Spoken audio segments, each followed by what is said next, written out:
Get ready to uncover the truth and reality behind California politics. Here's your host, Lori Mills. Welcome to another episode of Uncover California, where we delve into the underbelly of today's politics and get to the truth. On today's show, I'd like to welcome a candidate who's running for Congressional District 26 here in Ventura County. Welcome to the show, Mike. Great to be here, Lori. Thank you for having me. So, Mike Koslow, what got you into this? What made you want to run for office? You know, that's a great question, and I get that a lot. It really comes down to one thing and one thing only, is just a typical, stereotypical frustration that everybody else is experiencing with the lack of competency and the ability of people to get things done in our government. And it's really adversely impacting everybody at every level, from the local communities up throughout the entire United States of America. You're not kidding. You know, I've never been this afraid for our country. The things that we're seeing, just how dirty politics have become. What is your passion? Like, what is your number one why that you'd like to see change in the political landscape? And a great question is what it comes down to. And I see a distinct difference between statesmanship and being a politician. Right. Statesmanship really comes down to being able to find out what the common core value is and what is the common issue that you're trying to resolve as a politician or as a congressional member. And really, once you identify that, there's always going to be commonality regardless of party affiliation. And once you identify that, you get together, you try to collaborate and find out what it is that you have in common, address that issue, and then put it into committee where the different issues can be ironed out at the fine-tuning level. And that's what it really boils down to, is being a statesman versus a politician, getting the job done. Now, how do you get the job done when we're seeing a movement of cultural Marxism in our politics? People that are not telling the truth, people that don't want to work with the other side, that lie about the other side.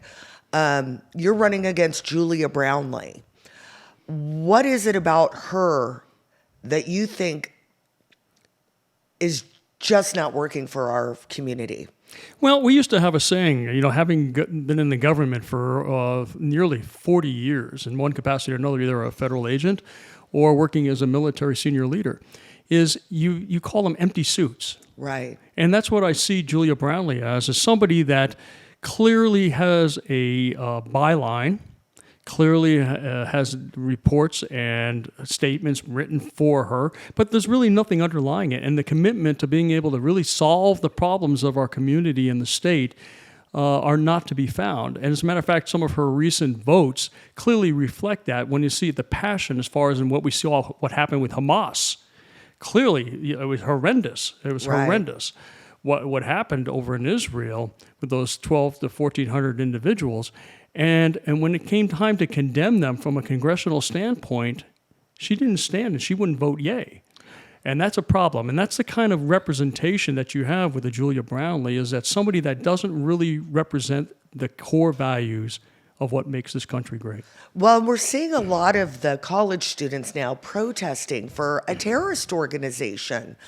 And in the meantime, our border's wide open. President Trump and Biden were down there today. What a sharp contrast I saw between the two of them. Border Patrol, Brandon Judd standing with President Trump, Governor Abbott, and Joe Biden goes to the area of the border that he's suing to open. It was absolutely ridiculous. And I'm fearful we're going to get hit again. These kids never lived through 9/11. And when we've got Chinese nationals, Afghanis, and people from terrorist countries, and we don't know their background, we're watching our children be raped and murdered. And now all of a sudden it's an election year and the Democrats want to do something about it, and it's politics. And I really hope at some point people can get together to put our nation first. What are you going to do to combat this cultural Marxism when they're not going to work with you, Mike? Two different questions there. First, Right. let's talk about the education. Right. Right now, you have individuals in the different higher education institutions are seeing things as a tagline. Right. What's the flavor of the day? And that's what we're going to do. We're going to get out there. Because when you go out and talk to these young people, they really, and you ask them the substantive questions about really what's going on. Do they understand what's going on? Do they comprehend what's going on? And they have no concept. They're just there having a good time. And this is what I want to be part of. Whether it's an event that's going on the school and they're protesting something, they don't really understand what the underlying issues or what the ramifications or impact to what it is that's actually happening. Case in point, with the border, a good point. I mean, you got a guy like Donald Trump that goes down there and really is respected, regarded, and is going to do something substantive to be able, as he did with the Stay in Mexico, Title 42, and all those other different issues that he dealt with. Third Country Act, which Correct. Joe Biden wiped out once he entered office. Correct. First day. And all these decisions have long-term ramifications. Look what it's doing to our communities. Look how the tax dollars are being used to help those individuals that don't pay taxes, that just come into this country and receive all the benefits that you and I as taxpayers are providing to them. The other thing is, to your point about having worked as a federal agent for 31 years and worked in counterintelligence and anti-terrorism issues, you know, we're opening up our borders, and the propensity and the probability that something is going to, it's not what's going to happen, it's going to, when is it going to happen? Because there are just too many people. We see all these Chinese coming in, and we know how restrictive the Chinese government is about releasing people out of that country. And here we have people coming into this country in the tens of thousands. And they're military-aged men. That is correct. That is correct. So what does that say for us not doing things in this country from a Biden administration perspective to protect and defend the Constitution and the people of this country? It doesn't say a lot, does it? Well, Article 4, Section 4 of the U.S. Constitution says the federal government needs to secure our border, which is clearly not happening. And it's funny, they always say, let's defend our democracy, yet they're persecuting a president. Now, your background, I want to get into that a little bit. You were in intelligence, you were former military. Talk about that a little bit. Sure. 33 years total in the United States Air Force Reserves, and the California Air National Guard, where I ended up retiring from. Thank you for your service. My pleasure. It was my honor and privilege on every level. And in that time frame, I was afforded the opportunity to work for an organization called the Air Force Office of Special Investigations. Ironically, ran into Lee Majors when we were down at Mar-a-Lago. Mm-hmm. That was fun. It was 36 years ago, and I used to tell him even back then. I said that you played an OSI agent, but I was the real McCoy. So that being said, when I was working in that area, had worked overseas behind the Berlin Wall before the wall came down, actually. Working for OSI, and in that capacity, intelligence, and gained a lot of experience, a lot of mentorship, fortunately, to be able to go ahead and propel me into being able to deal in the international as well as the national arenas, and dealing with some of the state-sponsored activities, such as what we're seeing with Putin right now, and other countries, Iran, and having to deal with those kinds of issues and plan for them. What I'm seeing right now is that is not necessarily a priority. As far as it relates to the susceptibility of problems for terrorism and state-sponsored activities to undermine our infrastructure Right. here in this country. Right. Our grid, our water supply, you know, we're seeing a lot of food processing plants even being blown up right now, and we never hear what happened. It's just everything's concerning to me right now. Now, with your intelligence background, I have to ask you, what is your opinion of the weaponization of government that we have seen toward Trump and conservatives, Catholic churches, people praying in front of abortion clinics? What is your take on all of this? And another good question, Lori. At the end of the day, working in the intelligence field, we were always held to a standard where you did not cross the line as far as in collection against United States persons. And we used to refer to that as Executive Order 12333. And clearly, if you came across information, it was very restrictive as to what you can do with that information and how you were supposed to handle that information. as it relates to collections on U.S. persons. You had 90 days. 90 days is not a long time to disposition it. And if you don't disposition, you can be held liable under the violation of that executive order. At this point right now, we're seeing, and I've talked to contacts and friends in multiple of different cabinet level agencies, and the rank and file are frustrated right now because of the fact that they have appointees, political appointees that are above them, directing them to do things that are not necessarily in the interest of the American people or aligning with the United States Constitution. Well, and it is a violation of their oath, which is even crazier. It's, we have three branches of government, but we seem to have this invisible fourth that seems to be pulling a lot of the strings. Mm-hmm. And we're seeing lawfare at a level that is unprecedented. What's happening with President Trump right now, they say they want to defend democracy while attacking democracy.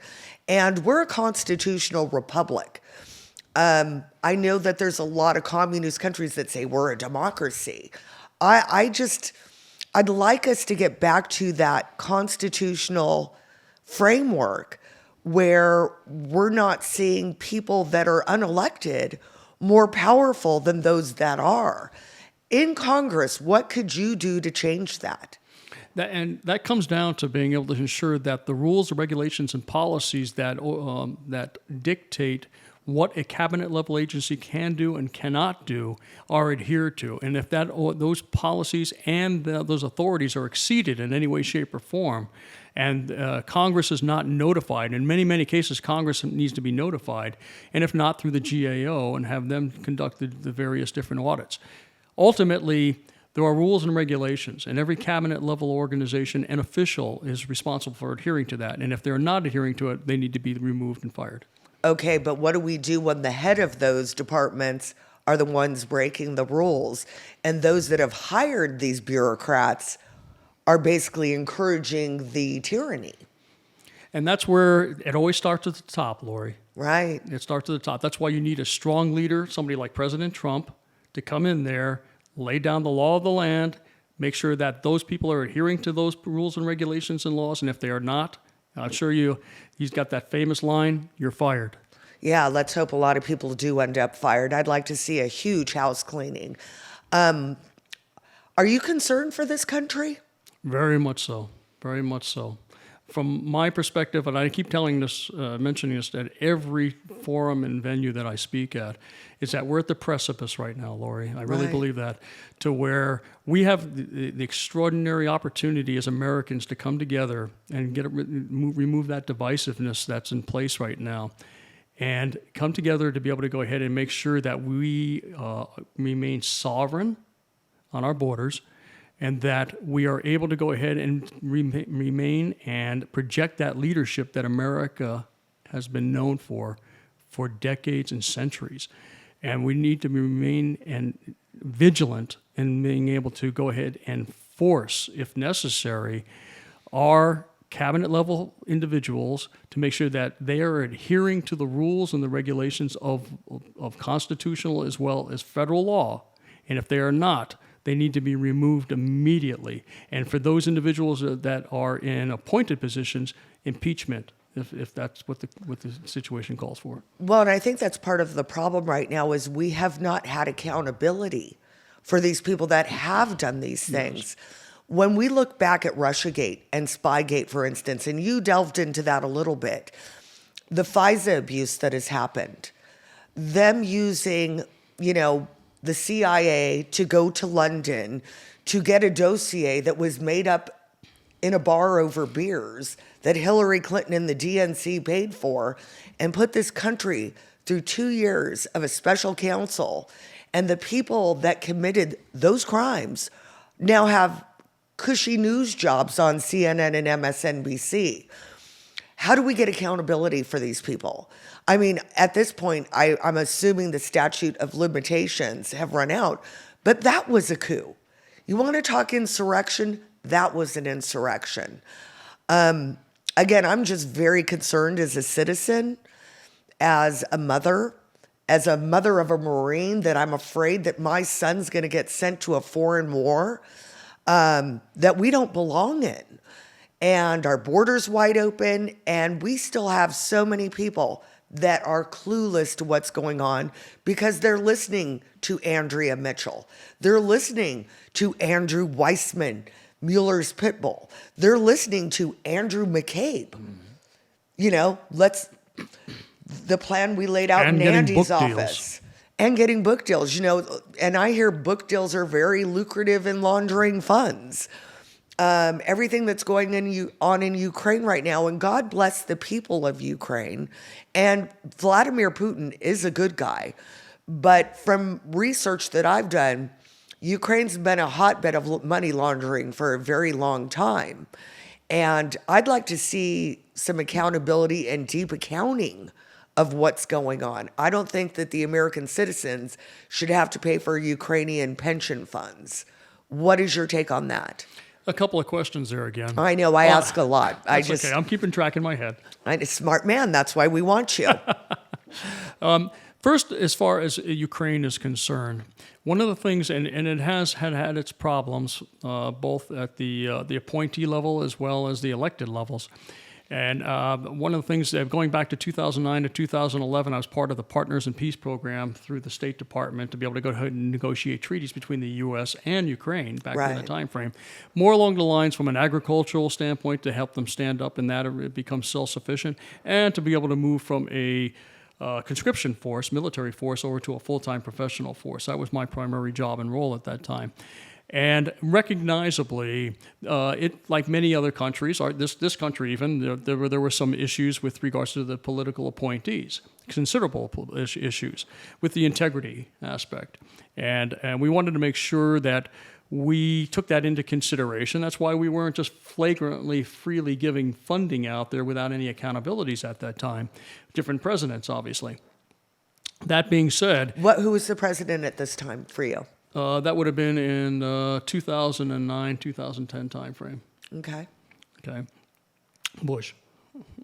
But that all being said, one of the things that we really tried to emphasize is, as we started transitioning, the problem that we run into now, I was talking with a friend of mine at the Department of Defense Inspector General probably about a year ago, and we were having lunch, and in that conversation, we were talking about the fact that in Afghanistan and Iran, we had special inspector generals that were appointed to those for that degree of accountability to the American people. And to make sure that if we were going to be funding different types of activities and different types of weapon systems, as well as just funding administrative costs, that there was accountability down to the dollar as to where those dollars were going, and making sure that they were being utilized for that function. That didn't happen in Ukraine. I'm glad to say that in December of this year, I believe it was December of this last year, that finally the Department of Defense Inspector General was given a charter and to be able to go in and then provide that degree of accountability. But it may be a dollar short, a day late. And there's going to be a lot of work to do to be able to go ahead and identify where the funding went, how it was being utilized, and was it being utilized in the right way.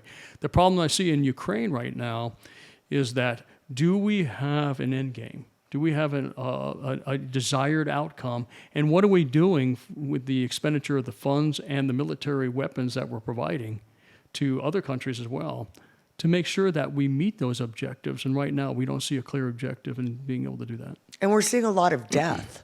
You know, I think about that next generation of Ukrainians. They're being slaughtered. And I would like, why aren't people marching for a peace deal there? Why is it we have to be at war there? And, you know, President Trump was impeached for making a phone call to Zelensky asking about Burisma and Joe Biden's crimes. And yet now we see that there definitely was some hanky-panky going on over there. The, 10% for the big guy did happen. And it just all seems so corrupt to me. I don't know how we clean this up. And I'm really rooting for people like you to get in so we can clean this up and to give the people hope again. And that's the thing, is depending on which subcommittees that I'm placed on, obviously you're going to have your choice of 2 or 3, House Armed Services Committee, Rules and Means Committee. Ways and Means Committee, subcommittees, and others, and that are really able to go ahead and provide oversight committees that were going to be able to give us the opportunity and me the opportunity to go ahead and ask those relevant questions as to your original question of accountability. Right. And that's really what's going to come down to is that get in there and ask the questions, the relevant questions, because it's always, when I'm watching some of these subcommittee hearings, and a lot of them are attorneys in many cases, but my experience has been that, okay, why aren't you asking the next question or the next question? Follow up with that and ask, okay, you've got the witness giving you information or is trying to be evasive. And there are some congressional leaders that do that very well. Jim Jordan, for one. Yes, he talks so fast. His recall's like incredible. It's almost like he should be a New Yorker like I am, or was, I should say. But, don't go back. No. California's my home, and I want to make this a better place. I think it really comes down to is that we've got a group of individuals like myself, like-minded, that are supported by the American people and Californians alike, that are patriotic, want to see this country do well and thrive again, prosper, and do it where a country of laws, rules, and regulations. Otherwise, we have anarchy. Right. And when we really think about it, I think everybody, for the most part, wants to do the right thing, but you have those that deviate from that and take advantage of that. And it's the old adage of give an inch, take a mile. And I think that's what we're seeing with a lot of our political appointees now, to include the President of the United States, that have been accustomed to being able to take that inch, given the opportunity to take that inch, and they have gone well beyond a mile. And it's so sad because you would think that people that want to serve are doing it because they love our country. And it seems like a lot of people are doing it to become wealthy and with book deals or whatever else they're doing. And just watching what's gone on, part of me wonders if half these people are blackmailed.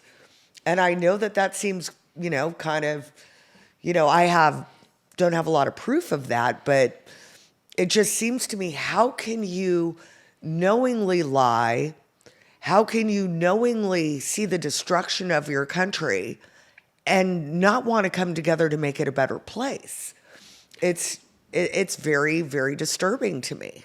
In the time frame that when I was working in the intelligence field, we had three things that we were taught overwhelmingly. There's others out there as well, but the three primary considerations and motivators for people to go ahead and conspire against their own countries were philosophical reasons, monetary reasons, or sexual indiscretion. Well, and we know that with Epstein and, you go back to the Playboy days, there were a lot of honeypot traps there for a lot of elected officials, a lot of celebrities, and you have to wonder how many those little things and indiscretions are held over their heads. Swalwell comes to mind. Yeah, Feng. Yeah, but we've seen this for a very long time, and I'm really proud of Governor DeSantis today.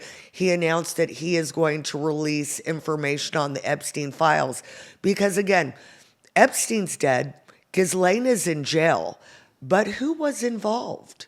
We know Prince Andrew, but who else was involved in abusing these girls? Allegedly. Well, I'm pretty sure it happened. You know what I mean? Now, what do we do as well when we see this fourth branch of invisible government basically ignoring Congress and laughing in Congress's face? How do we give the power back to the elected and away from these bureaucrats once and for all? Well, these individuals have rules and regulations, even though they're no longer in office. They have obligations to be able to go ahead and not disclose. The 41 former intelligence officers that signed. Brennan, yes. Clapper. They're exactly. evil. I'm sorry, those guys are corrupt as they come. Comey Comey's is in corrupt there as well. McCabe, you mentioned him earlier. Well, he's on CNN now or MSNBC, one of those. But the point is that when you talk to these people and you see what they've accomplished and what they've done against the rule of law, and that's why if you had a Trump in office, that wouldn't have been the case. I mean, Donald Trump is an extraordinarily knowledgeable and intelligent individual. and knows, he's got the New York background, and he knows when he's being played. And you need somebody like that in a position to be able to go ahead and hold those individuals accountable. And if somebody gets out of office and has undermined their oath of office, and that still carries on, and they have because they're usually debriefed as they get out of their classified positions, and they can't divulge that. So the thing is that there's an accountability, but it comes down to education of the American people, and that's what a lot of congressional members try to do in their committees. But a lot of times it becomes theatrics, which is I don't agree with necessarily. But because you don't have a lot of time, you have 5 minutes. 5 minutes. 5 minutes, exactly. Right. That's not a lot of time to really get a lot of information. No, it's not. That's why out these there. behind closed doors depositions, you probably get a lot further. You do. And at the end of the day, I think is identify fact, identify what actually transitioned and transpired, have the different committees and subcommittees and special committees go in and conduct these interviews and these reviews of these and ask the specific questions. What compelled you to say that? What information did you have? Because interestingly enough, when you get a Jim Jordan or a Smith or somebody else, Comer or somebody else that runs one of these committees goes in there and asks those substantive questions, it's interesting what you find out, and then you find out that it was all just rhetoric on the surface. But when you get behind the scenes and you ask them the relevant questions under oath, it's amazing how it changes and the truth does come out. Right. Well, especially with even in Russiagate, where you had people like Ben Rhodes say, oh no, I never saw any evidence of collusion. And you know what was sad was Hillary Clinton and the DNC that paid for the dossier got a very quiet $600 fine. That's all that happened to them. And in my head, what they did was treason, flat out. I think the thing with Trump going back into the office the second time, he knows who his enemies are now. He was surrounded by so many people. I think he had such great intentions to make America great again. And he was being attacked on all sides. And I do think that we have a globalist movement that does not want America anymore. They just don't. We've seen America become almost a third world country at this point with what, 8 to 12 million individuals coming across the border illegally, right, and taking advantage of all of our benefits, all of our community services. Right. I mean, it's undermining the fabric of what makes this country great again, and it's appalling, to say the least. It's really sad. Well, where can people find you, Mike? What do you need from the people to succeed in this race? Two things. I want you to, and really would like you to get out and vote. Tell your friends to get out and vote. I voted today. Oh, see, you're way ahead of the game, so to speak. In person. Yeah, well, you need to do that. Yes. Yes. And for those that are out there with the ballots, go to a ballot box and make sure that you're doing it in a way that gives you that degree of security and census. That you're doing it and that your vote will count. And I guarantee you, your vote does count. My son's vote did not count last election because he mailed it in and it never arrived. So we have no chain of custody with the mail-in. There's no chain of custody. So I say Dropbox, but in-person voting is now open. Yes. Do you have a website that people can donate to you? Yes, www.info at votemichaelkoslow.com. Isn't it funny when you try to say your own stuff, you don't know what it is? Do you have social media where people can follow you? Yeah, they can go to me on Facebook, and they can also go on Instagram as well as X. Okay, and they can find out events where they can come meet you and see you live? That is correct. Okay, you know what, Mike? I want to thank you so much for being on. Everybody, please follow Uncover Cali on Rumble, our new channel. And stay tuned. We have a commercial break, and we'll be right back with Uncover California. Thank you. Today's episode brought to you by Open Arms. Welcome to Open Arms, an honest conversation about firearms.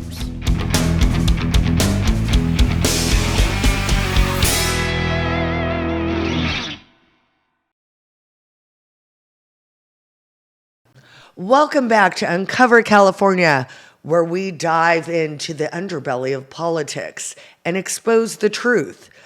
Right now on our show, I'm super excited to have a dear friend here with me, somebody who's taking on the most evil evil slime bag in politics, Yep. Adam Schiff. Yeah.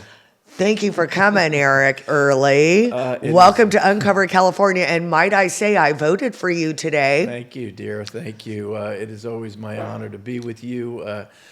Lori is one of the great forces of nature in our party. We need more of you, Lori, and you're a rare breed in a very good way, so it's my honor to be here. Oh, so tell me what's going on with this race. You've taken on Adam Schiff before. I truly do not understand why anybody's voting for this man. I just don't get it. He's the biggest liar, the biggest hypocrite. And then the more I hear this Katie Porter woman, she's just a freaking nut job. Yeah. How are we here? You know, how Mr. are we here? MAGA, Yeah, exactly. proudly. I am. I'm proud MAGA Republican. Me too. Yeah, I'm proud to say that. And I've been saying it all around the state of California, and I get standing ovations when I say that, because they're not used to a candidate saying that. And as I say, Lori, a MAGA Republican is not what this guy who I call the smiling felon describes us as. When I talk about the smiling felon, I'm talking about Joe Biden. Yeah. Because I firmly believe he's a felon, and he's got that Cheshire cat grin to get around to cover up all of his. He does a great job of acting like it's all cool. But a MAGA Republican is a patriot. Right. A MAGA Republican is somebody who loves America. A MAGA Republican believes in American exceptionalism. A MAGA Republican supports our police, supports law and order, law enforcement. MAGA Republican supports our military. MAGA Republican reveres our Constitution. A MAGA Republican are one of the few groups of people in this country fighting for every kid of all races, creeds, and colors to get an education, to succeed in this country, and to not be indoctrinated to hate this country and to hate themselves. So, yes, I'm a proud MAGA Republican. Well, and also the secure border's a biggie too. Of course. And I'll be happy to go through my positions in my race here. But yeah, I'm running against the pathological psycho, Adam Schiff. He's a national disgrace, and he's a danger to the nation. And then Katie Porter she might be bipolar for all I know. I'm not a psychiatrist, but there's something off with her. And why do people vote for them? The media is there's a brainwashing apparatus going on in our country. It's 95% of the media. It's the most powerful brainwashing force we've ever seen in our nation's history. And they're all in especially for Schiff, and to a bit of a lesser extent, Katie Porter. And people like me, let's say they're not fans of. Well, and it's very interesting you say that, because with the Twitter files that recently came out, we know now that the CIA and the Department of Defense have actually run a psychological operation on the people of America. Well, they're doing that every day of the week, Lori. And it's Operation Mockingbird.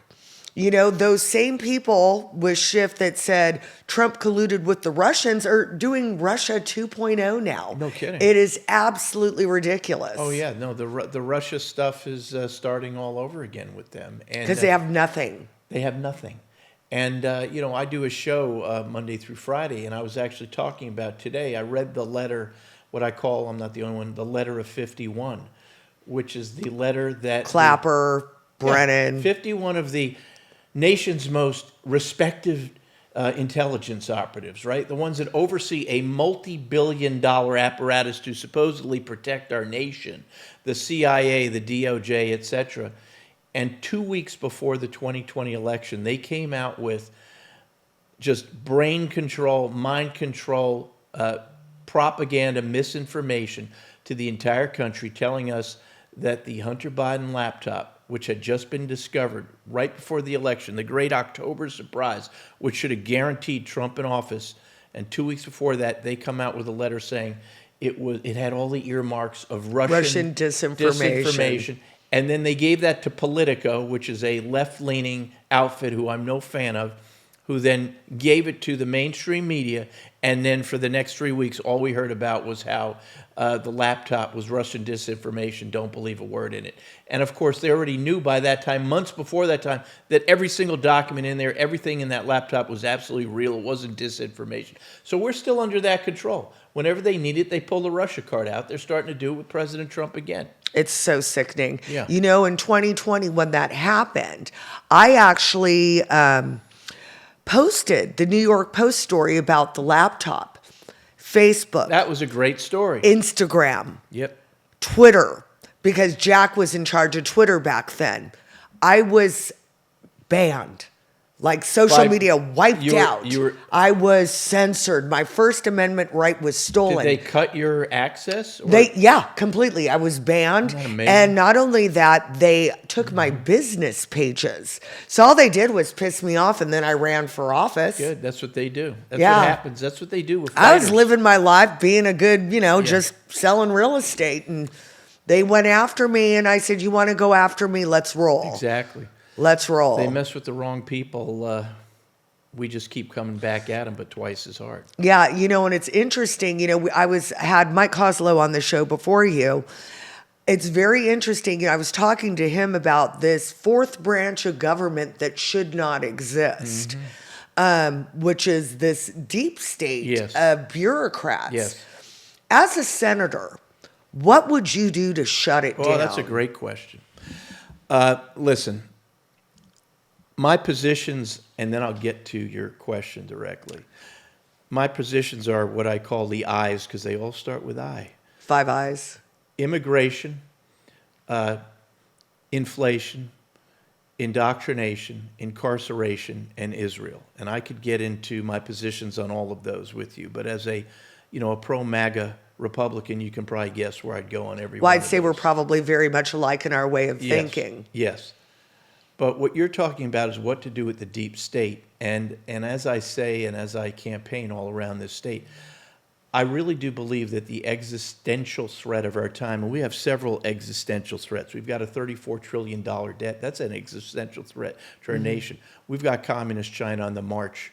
They're an existential Coming across threat. our border. Oh, they're coming across the border, buying up elected officials, buying up basically educational institutions, sending billions on the table to support the far left, the Antifas and the BLMs and everything else, supporting really the greatest existential threat, I believe, of our day, which is these socialists and American Marxists. They've broken through the gates in our nation.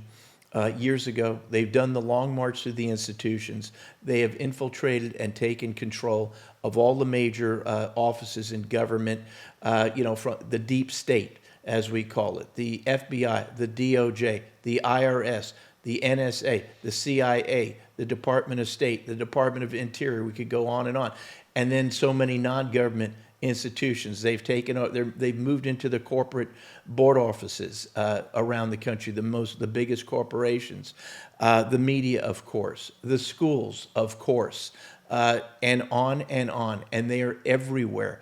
And it is that threat to the nation. We have to root those people out. And I'll tell you something, it's one of the many reasons I support Donald Trump, because he knows exactly what I'm talking about. Right. I think And a he lot knows- of us do. We know it. And that is that's what's underlying this domestic suicide of our nation going on right now, destruction of our fossil fuel industry, the open borders, the theft of our kids' brains in schools, et cetera, the indoctrination, et cetera, et cetera. Trump gets this. Trump has the power to deal with that. Trump will do everything he can to destroy it. And so one thing I will do is, as the next U.S. Senator, is Trump's going to need allies in the U.S. Senate Yes. to really get our nation back from these domestic enemies. Right. And I will do whatever I can to help him in that regard. Yeah, we have seen this movement of cultural Marxism in our country, and it is They're flat terrifying. out Marxists. Yeah, in a couple weeks, I'm going to have the producers of a movie called Letter to the American Church that talks about exactly this. Adolf Hitler went after the children 1st, separated them from know their what they're families. doing, They Lori. know what they're doing. This is an old playbook. Oh yeah. Mao did the same thing. Now, it's Stalin been, did the same. I mean, they Yeah. know what they're doing, these people. and do you know what is so scary? How evil do you have to be to push forward an agenda where millions of people can die? Yeah. That's as evil as it gets. And this is, I mean, you brought up the next subject. The way this indoctrination works, and it worked this way with the Mao, what he did to the Chinese and the Bolsheviks, to the Russians, and the Fidel Castro forces to the Cubans, they make people believe that they are so right, they are so morally inferior, that if anybody disagrees with them, there is nothing off the table in terms of what you must do to deal with the people who disagree with you. And that absolutely includes murder, starvation, torture, and anything else to rid this infidel from your midst as they move on to their Marxist and socialist utopias. And we Americans better be Loud and prepared for this. And of course, when we talk about this stuff, we're portrayed as domestic enemies, as MAGA Republicans, right? Well, and we saw one of our dear friends actually persecuted for standing in a threshold Siaka, yep. for 71 seconds. Yep. The persecution of the American citizen is happening now. Well, we got to be prepared for this, because these people, we've seen this playbook before throughout history. These people on the far left, these American Marxists, these socialists, this is the direction they're going in. They will not hesitate to wipe out anything that stands in their way. We're just looking at peanuts right now compared to where they're going and where they would go. And one thing that just always gives me really optimism at the end of the day for our country is that we're not the Russians that were rolled by the Bolsheviks in the early 1900s. We're not the Chinese that were rolled by the Mao forces from the 40s all the way through to today, really. We're not the Cubans that were rolled by the Castro forces.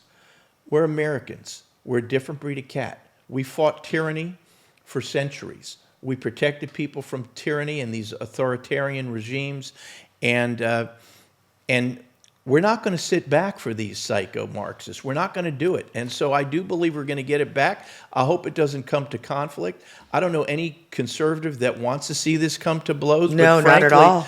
Frankly, all we ask for, basically, is to be left alone. Yes. For this far left to start ratcheting things down. Stop with this everything we know, the craziness that they're dropping on us every day. But the problem is, the far left, they're like a bunch of rabid, crazy hyenas. And the more power they get, the more they keep building and building and building this stuff against us and inflicting this stuff against us. They don't know how to ratchet things down. And they are the inciters. They are the insiders, and that's what they're doing. They're pissing off a lot of people around this country.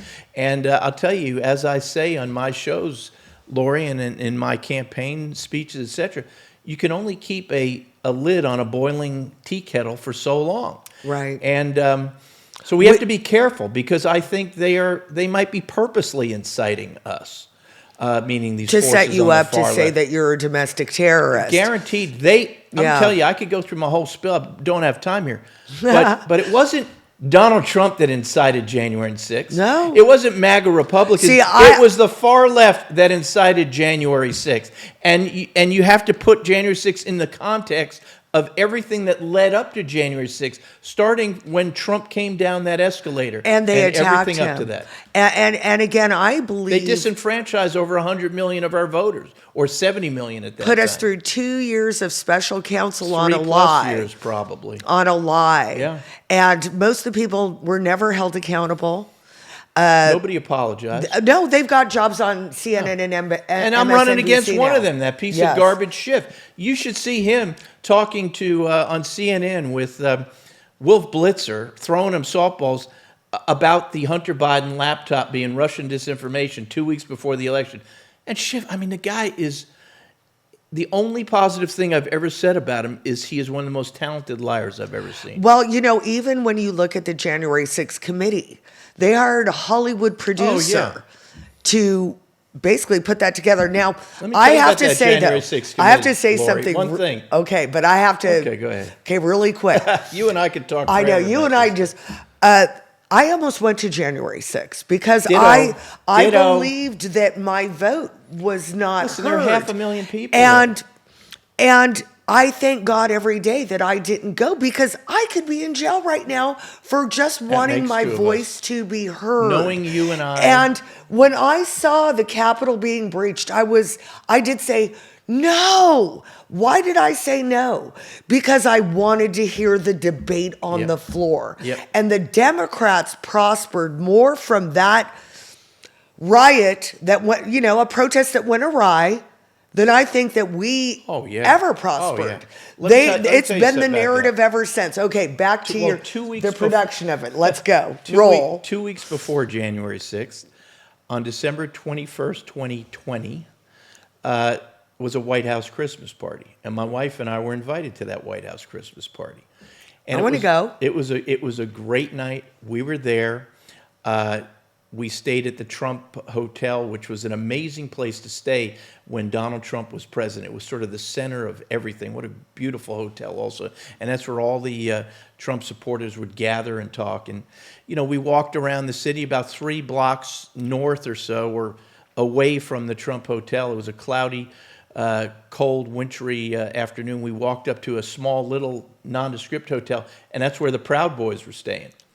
And I support patriots, okay? Right. And so my wife and I, we went up there. We talked to a lot of great Proud Boys. They're men, women. And they're veterans, most of them. Mostly veterans, highly intelligent people, patriots. And they were really there to confront the Antifa, Right. The Antifa Marxists, the Antifa terrorists, because nobody else would stand up to Antifa. And that's how I knew who Proud Boys were, because I was watching what they were doing in Portland. Yeah. Against So we were Antifa. out there. I was like, oh, these guys good. Somebody's standing up for the flash forward people. to the January 6th committee. Okay. The January 6th committee, and I use this with air quotes, accidentally leaked the Social Security numbers of everybody that attended that Christmas party at the White House, which includes, of course, my Social Security number and my wife's Social Security number. This is what you're dealing with out there. We're up against enemy forces. They call us the domestic enemies. They're very good at word. You know how they do it. They take over definitions of words. They change the meaning of the definition. And through their flat-out brainwash apparatus, 95% of the media, they say it over and over and over, and they pummel us. So Operation Mockingbird. We people who love our country have become the domestic enemies. And those Marxists and socialists who are doing everything they can to take us to Marxism, they claim that they are somehow, fighting us, the domestic enemies, when they're domestic enemies. And we have to keep in mind that every elected official, and folks in the military too, they take an oath, protect our nation from our enemies, foreign and domestic. And this is what they use as their pretext to come after us MAGA Republicans. First, they define us as the domestic enemies, and then that gives them, in their minds, the ability, in the media's minds, to come after us when it is them that are domestic enemies, and those are the ones that really have to be rooted out. Well, when Donald Trump entered office, that was the one thing. I think he was so excited to make America great again. And he was surrounded by enemies. Oh, yes. And he brought in a lot not knowing they were enemies. Not knowing that they were. Administration. Absolutely. And again, this fourth branch of government that is unconstitutional have more power than the elected No now. doubt. And you as a senator, how would you address this? What would you do to try to clean this up? Listen, we have to root these people out of government. How? For example, with the Department of Education, I would do whatever I could to close the entire damn department down. You call it the deep state, call it the administrative state. Department of Education is the center of the poison of the theft of our children's minds in this school right now. Well, they're telling kids they can be girls or boys and change their sex. It doesn't matter if you're born a boy or a girl. You can be anything you want to be, according to these people. we should look seriously in closing Department of Education. All of those domestic enemies who are populating that thing would be out of the deep state, out of the government. We have to look at ways to legally as possible, terminate these people who are everywhere. It's not going to be easy. They will fight to the bitter end. But, for example, when I was running for Attorney General out here a couple years ago, one of my biggest concerns was you are the head, if you're the Attorney General, you're head of the California Department of Justice. Right. The California Department of Justice has several thousand employees. Most of that several thousand are these entrenched far left that were put in there by Javier Becerra and this guy Bonta and Kamala Harris before them, etc. And you come in there as Attorney General and you're presiding over an institution that wants to destroy you and what you're trying to do to help the people.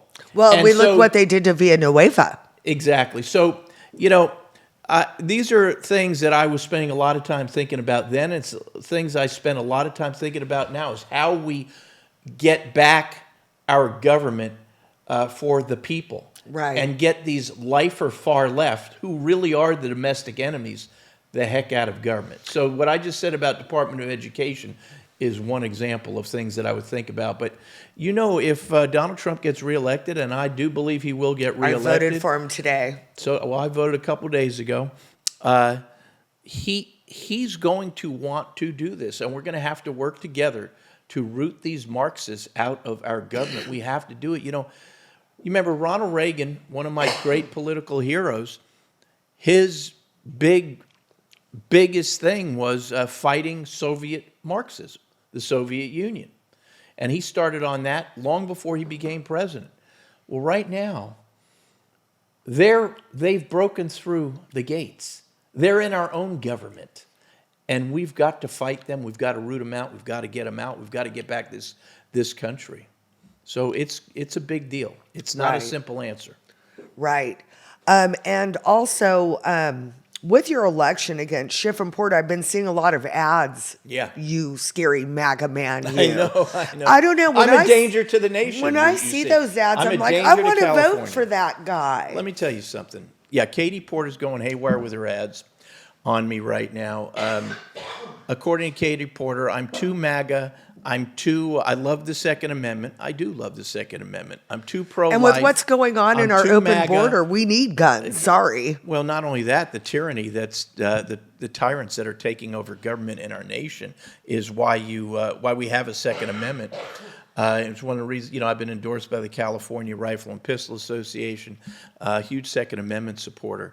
But Katie Porter's sponsoring these ads. I'm too MAGA. I'm too too much support the Second Amendment. I'm too pro-life, and I'm therefore too dangerous for California. And that's okay. Let her run her ads. It's funny, but the one thing she's not saying, and she knows is the truth. What I'm really too dangerous for is I am a danger to their socialist Marxist agenda in our country. And they know it, meaning the socialists and the Marxists, of which Katie Porter is one, of which Adam Schiff is one, of which Barbara Lee is one. They know it. And that is absolutely what I'm a danger to. And unfortunately, the guy that I'm running against, who also calls himself a Republican, I'm talking about the former ball player, I don't think he understands about 90% of what we just talked about in your interview today, frankly. Well, I'm kind of concerned about that. You were winning this race. Yeah. And he got thrown into the race. And I started watching videos of him. And he said that his number one issue was climate change. Did he say that? Yeah. And I said, out to lunch. Okay, petroleum's in everything. It's in the wires. It's in the sole of my shoes. It's in these chairs. We need to drill oil. Listen, no kidding. Listen, we're on the verge of World War III, nuclear war in Europe, and this guy's concerned about climate change, and they're all, supposedly concerned about climate change. I'm a huge supporter of our fossil fuel industry. We've got to drill again. That'll bring down the cost of everything across the board, cut the cost of living that's crushing Californians right now. I support drilling, mining, fracking, nuclear, the whole package. Well, We have to. nuclear is very clean.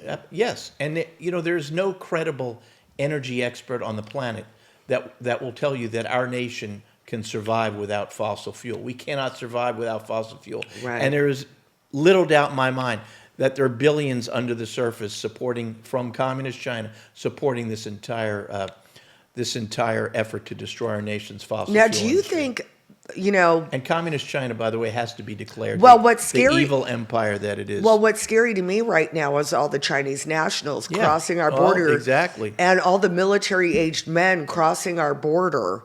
And we know that for them to leave China, they can't just leave.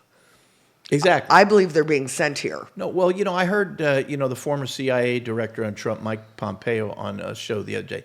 He said, in this day and age, you can't escape China. Right. You They'll throw you in a camp. you only leave communist China if the government authorizes you to leave communist China. Right. Which means that every one of these Chinese nationals that are breaking into our nation now have been authorized by the Chinese government to come here for one reason or another, and we can pretty much bet that none of them are good reasons for our country. Well, we look at all, the young Georgia nursing student that was just killed. Yep. They're not sending their best, as Donald Trump said. Oh, yeah. I believe there are, the people out there that are coming for good reasons. But I think the majority of these people are like, let's get rid of these people. Oh, no doubt. And we're seeing a lot of crime. I remember the left, when Trump was in office, yelling about the kids in cages that Obama built. Oh, yeah. And yet now we've got 85,000 missing children at our border that are more than likely sold into sex trafficking or hard labor. It's a mess. Yeah, yeah, it's a terrible thing. There's an invasion going on down there. I support legal immigration with an L, but this invasion has to be stopped, and we've got to build the wall again. We got to do everything that we need to do. Lori's coughing over here, so I'm gonna look in the camera. We need to do whatever we need to do to lock up our border again, start building the wall again, get back the Remain in Mexico policy, and frankly, if need be prepared to have our military go down to the border to stop this invasion. We have to protect our nation again. The damage that this Biden administration has done to our nation, the incalculable damage that we will be feeling and dealing with and suffering from for many years to come is incalculable. And we have to start, frankly, rounding up large numbers of the folks that came here after Biden became president and send them home. And we got to start with the flat-out criminals, frankly. Yeah, you guys will have to forgive me. I've had this stupid cold, and every now and then it's like, But anyways, Eric, where can people find you? EricEarly.com. And what do you need? Yeah, well, we're just on the verge of the last day of the election, which Right. is March 5th. So what I need right now is everybody's votes. I Right. need everybody's votes. I need as many votes as I can get right now. And if the donations establishment- are always great, but Yeah, you got to get past March 5th. yeah, and go to ericearly.com, ERICEARLY.com. Please donate. Please support us. Twitter.